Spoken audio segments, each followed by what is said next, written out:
पशुपतिनाथ का व्रत कभी भी असफल नहीं होता। पशुपतिनाथ का व्रत हमेशा सफल होता है, बस उसको ईमानदारी से और पूर्ण समर्पण से करो। इसलिए हमने पशुपतिनाथ के व्रत में बार बार आप लोगों को कहा, घर में भोजन तैयार करो, मीठे का सामग्री, खीर बनाओ, हलवा बनाओ, सीरा बनाओ, मीठा चावल बनाओ, तुम जो बनाना है वो घर में बनाओ, थोड़ा बनाओ, भले जितना भगवान को भोग लगाना है उतना बनाओ। फिर हमने कहा, अपने पास जो हो, जब तुम्हारे 5 व्रत पूर्ण हो जाएं, अपने पास जो हो, फूल हो तो फूल, पंखड़ी हो तो पंखड़ी, मूंग हो तो मूंग, चावल हो तो चावल, 108 वो समर्पित करो, जो अपना है, जो अपने पास। पड़ोसी के घर से तोड़कर पशुपतिनाथ के व्रत में एक फूल भी मत चढ़ाना। अगर बन सके 10 रुपए दिए, 10 रुपए का फूल लिया, 5 रुपए लिए, 5 रुपए का फूल लिया। यहां तक शिव महापुराण की कथा कहती है कि मंदिर में अगर जल चढ़ाने जा रहे हो, और पहले तो आप लोग क्या करते थे, जब आप लोगों ने शिवपुराण की कथा नहीं सुनी थी, पूरी दुनिया के लोगों ने जब शिवपुराण की कथा नहीं सुनी थी, तब तक लोग क्या करते थे, मंदिर में से ही पानी भरते थे और शंकर जी को चढ़ाते थे। बोलो सही है कि गलत है? पर जब से लोगों ने शिवपुराण की कथा सुनी, तब से लोग मंदिर का पानी नहीं लेते, अपने घर से जल भरकर लेकर जाते हैं और शंकर जी को चढ़ाते हैं, क्योंकि पूर्ण समर्पण चाहिए। पशुपतिनाथ का व्रत करो मेरी जीजियों, मना नहीं। मेरे भाई पशुपतिनाथ का व्रत करें, मना नहीं। मेरी बेटी बेटा पशुपतिनाथ का व्रत करें, पर उस व्रत का नियम तुम्हारी जिंदगी में होना चाहिए कि हमें उस व्रत में दूसरे के घर का पानी नहीं पीना, हमें उस व्रत में दूसरे के घर का भोजन नहीं करना, हमें उस व्रत में अपना घर में बना हुआ, बाजार का नहीं, अपने घर में बना हुआ, भले इतना सा आटे का हलवा हो, चाहे पंजेरी हो, मीठा चावल हो, खीर हो, जो कुछ भी बनाऊंगी मैं अपने घर में मेरे बाबा के लिए बनाऊंगी। अपने घर का बना हुआ लेकर जाना, भले इतना सा ले जा, उसके 3 हिस्से कर लो, पर अपने घर का लेकर जाओ। हमें पशुपति व्रत है हमारा, हमें किसी के घर का पानी नहीं पीना। हमारा पशुपति व्रत है, हमें किसी के घर का भोजन नहीं करना। हमारा पशुपति व्रत है, हम जिस मंदिर में पहला व्रत करें, 5 व्रत हमारे उसी मंदिर में हो, भले हम कहीं पर चले जाएं, बाद में आए, तब करें, और पशुपति व्रत उस जगह पर हो जहां हमारा पहला व्रत हुआ। अब आज के जमाने में लोगों ने पशुपति व्रत को भी ऐसा ढोंग और प्रपंच बता दिया कि पशुपतिनाथ का व्रत ऐसे करना, सुबह से उठकर कहीं पवित्र नदी में स्नान करने के लिए पहुंच जाना, फिर वहां से आना, फिर ये करना, फिर वहां से आना, फिर ऐसा करना, फिर वहां से आना, वो करना ना।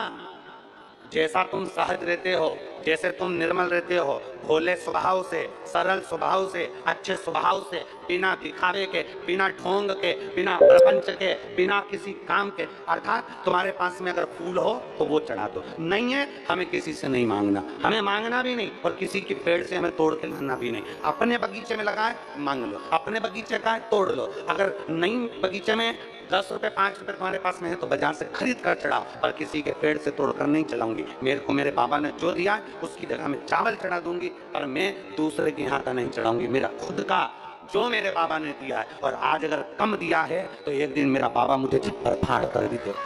ढोंग प्रपंच में अपनी जिंदगी नहीं जीना, दिखावे में अपनी जिंदगी नहीं जीना, दिखावे से परे होकर अपने जीवन को जी, दिखावे से परे होकर।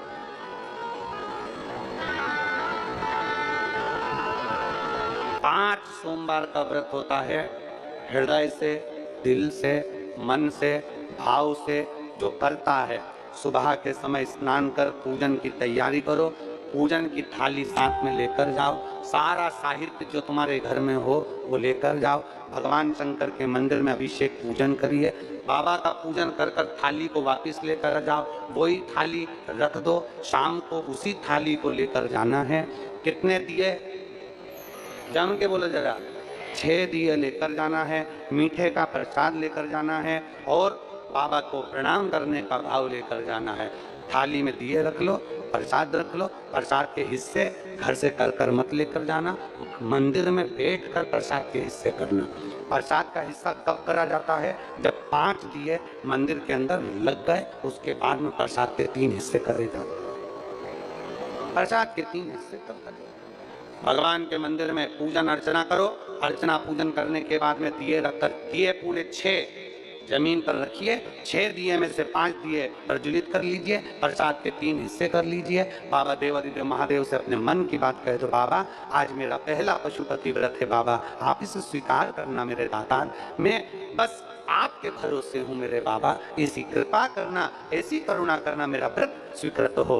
बाबा को प्रणाम करो, 5 दिए जलाए हुए रखो वहीं पर, 1 दिया बिना जला उसको वापस थाली में रख लो, प्रसाद के 2 हिस्से मंदिर में छोड़ दो, एक हिस्सा थाली में लेकर वापिस से जाओ। घर के अंदर जब प्रवेश करो उस समय पर राइट हैंड में सीधे हाथ पर बैठ जाओ, घर की ओर अपना मुंह कर लो और वहीं पर बैठकर 6 नंबर का जो दिया है वो जला दो। वहां बैठकर बाबा से प्रार्थना करना, बाबा मेरे व्रत को स्वीकार करना, मेरी ये कामना से मैंने ये व्रत किया है। बाबा को विनय करना, निवेदन करना। ऐसे 5 व्रत पूर्ण करिए। बीच में रजस्वला धर्म आ जाए छोड़ दो, कहीं जाना पड़ जाए छोड़ दो, कोई चतुर्थी तीज पंचमी तुम्हारा कोई व्रत आ जाए छोड़ दो, अगला सोमवार कर लो। पर करना 5 ही है, एक ही मंदिर में करना है जिस मंदिर में तुमने पहला व्रत करा।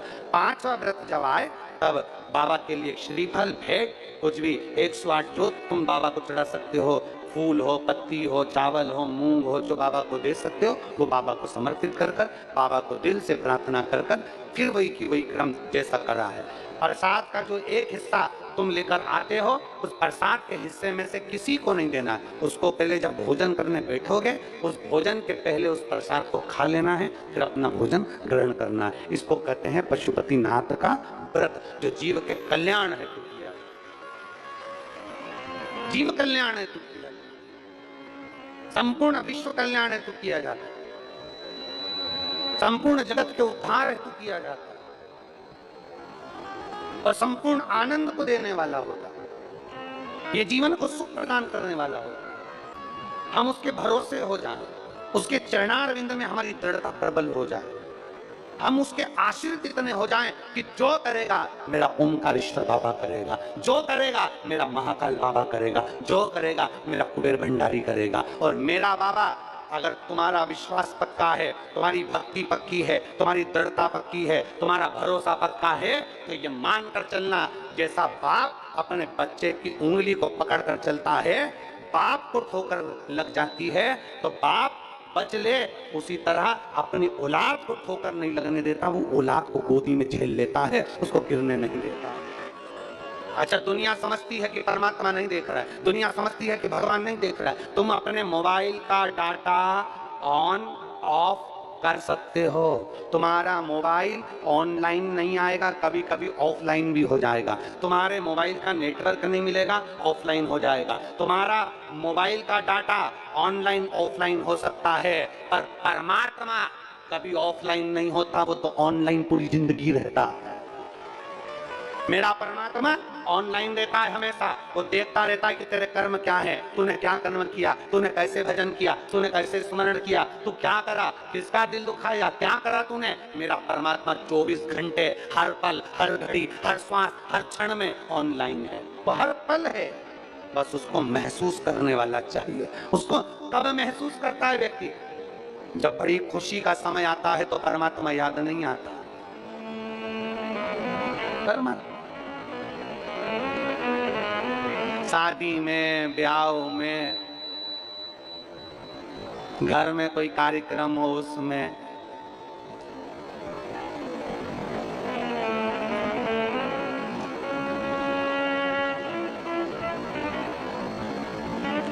प्रबल विश्वास के साथ, एक प्रबल भरोसे के साथ परमात्मा को रिझाइए।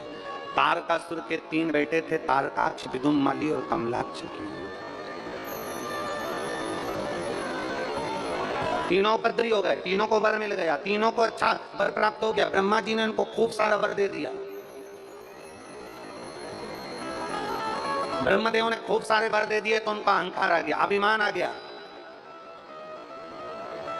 5 बार पशुपति व्रत कर लो, चाहे 50 बार कर लो, 4 साल से तुम मंदिर जा रही हो, चाहे 5 साल से जा रही हो, कभी भी अपने पुण्य और दूसरे के पाप कभी भी चिल्लाकर मत बताना। क्या क्या चीज, जम के बोलो, जम के बोलो। कभी भी अपने पुण्य और दूसरे के पाप कभी चिल्लाकर मत बताना, कभी भी नहीं। अपने पुण्य का बखान मत करो। मैं 5 दिन से मंदिर गई, मैं 50 बार गई, मैंने 15 दिन से कथा सुनी, मैंने इतनी कथा सुनी, मैंने ऐसा करा, मैंने वैसा करा, मैंने आटा दिया, मैंने चावल दिया, मैंने ये दिया, मैंने वो दिया। अपने पुण्य कभी मत बोलना। और अगर किसी ने पाप भी कर दिया, गलत काम भी कर दिया, किसी ने बेकार काम भी कर दिया, तो कभी उसके पाप का चिल्लाकर घोषणा मत करना। ना अपने पुण्य की करो, ना किसी के पाप की करो। सब बाबा को मालूम है कि तुम्हारा पुण्य कितना है और तुम्हारा पाप कितना है। हम दूसरे पर एक उंगली उठाते हैं ना, जब हम एक उंगली उठाकर कहते हैं वो व्यक्ति ऐसा है, ये 3 उंगलियां हमारे ऊपर जाती है कि तुम अंदर से कैसे।